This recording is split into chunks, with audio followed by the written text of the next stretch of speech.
mbele yako ni shamba ambalo kwa asilimia kubwa limeshambuliwa na wadudu, na hawa wadudu mara nyingi wanakuja kwenye stage ambayo maharage yanakuwa yanaanza kuota akiwa machanga au madogo. Kwa hiyo kuna vitu vya kuzingatia endapo maharage yako yatakuwa yamebungunyuliwa katika majani kama unavyoiona hiyo picha hapo.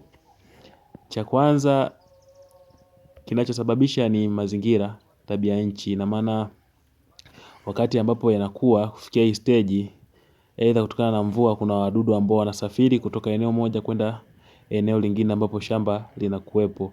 Hivyo wanakuja kushambulia sehemu ya majani ya mmea, mfano kama unavyoona kwenye haya maharage.